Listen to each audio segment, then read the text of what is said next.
Welcome to Making a Case, where I am Johnny King on his own YouTube channel does a little bit of a performance for why certain rugby nations of the world will win Rugby World Cup 2023. I do it as a local, I take on the persona, and I try and provide, well, something of an argument.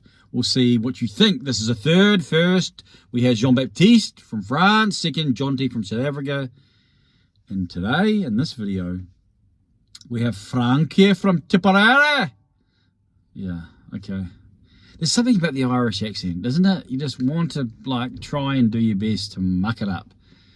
And I may have succeeded there. So, I'm going to be Frankie from Tipperary, who's going to argue for why Ireland will win Rugby World Cup 2023. Again, it's a performative thing, so we may take some theatrical license or dramatic license, and we'll just see how it flows. So, head down, and then Frankie it is.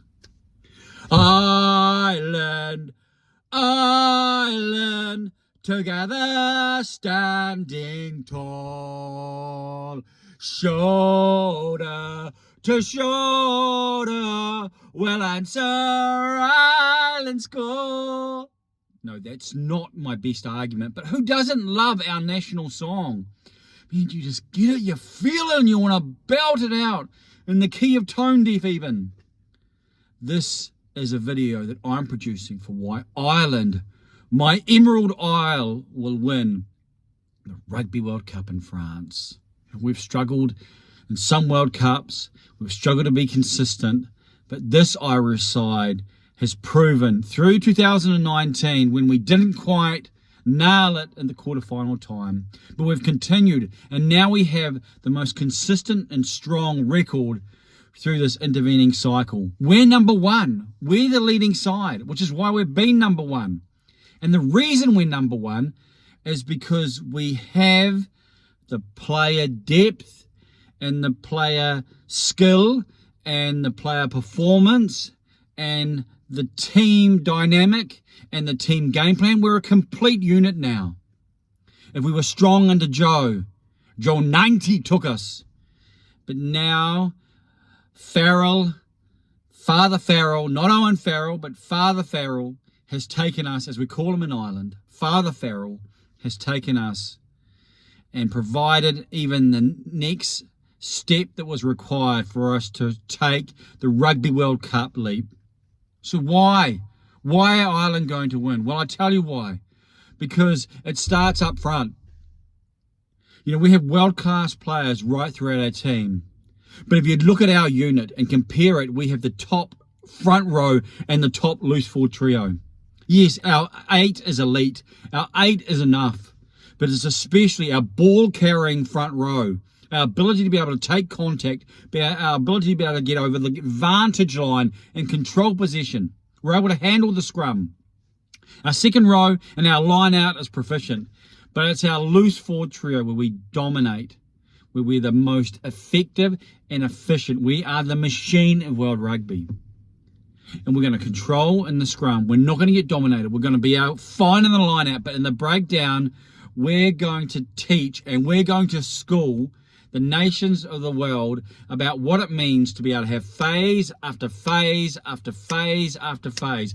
We're going to control a rugby contest. And yes, you may think you can beat your chest if you're South Africa, or do your funny thing if you're a New Zealander and talk about your history.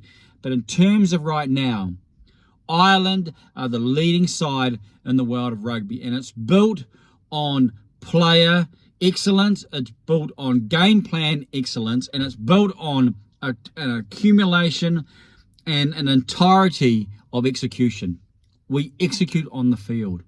And we prove that when we beat the All Blacks in their homeland. Yes, we've been able to win away from home or win at home, but to win in their homeland, England showed, and leading up into the 03 World Cup, what it meant to beat the All Blacks on their own patch. In fact, it was in Wellington, I believe. The memory's a little bit fuzzy there. I was in another land.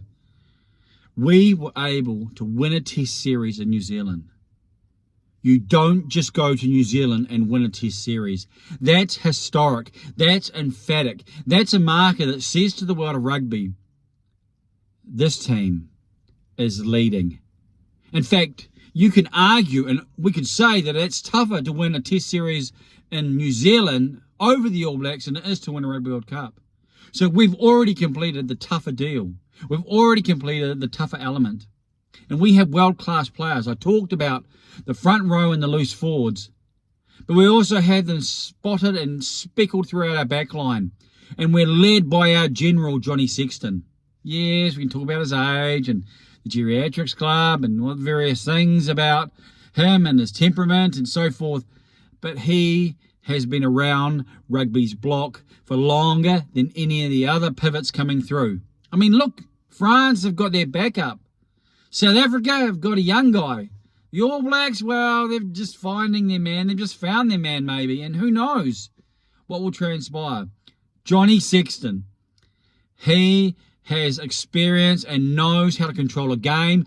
He will orchestrate what takes place. The forwards will lay the platform. The loose forwards will make sure that we're controlling the ball. And if we're not, our defense, our smothering defense, our system, we have a system that will work. And then Johnny will come and will just fine tune where it is required. And he will finish what the forwards start, and we will grind teams into the ground, not because we will necessarily show more muscle than maybe the Springboks, but because we will show more execution and class where it counts.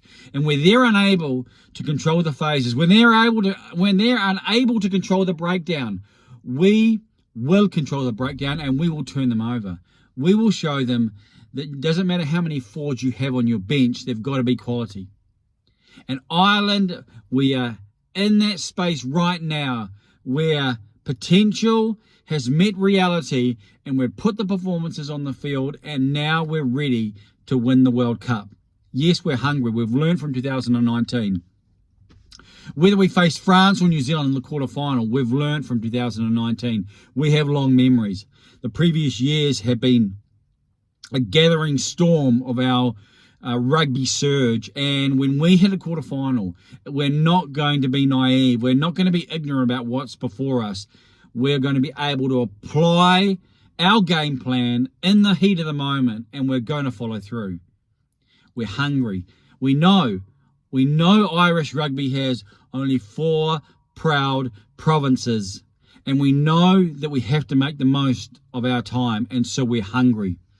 We're hungry. We're waiting for this moment, and we're ready to mark this moment and to win the William Webb Ellis. Our nation is waiting for it. We're just across the seas, and so we're going to have a large collection of our supporters. And who knows how many will come. And everyone knows that if you don't support your own nation, or if your own nation's not there to support, then Ireland is your second most important or vital or liked nation. You love Ireland and you just have the warm glow in your heart, and the crack will be flowing. And so we know that if France aren't playing and if Ireland are playing, then the locals will be on and supporting Ireland, a fellow European team, one who can have a legitimate shot, if it's not France, of winning the Rugby World Cup in 2023. So it's our time. It's Ireland's time.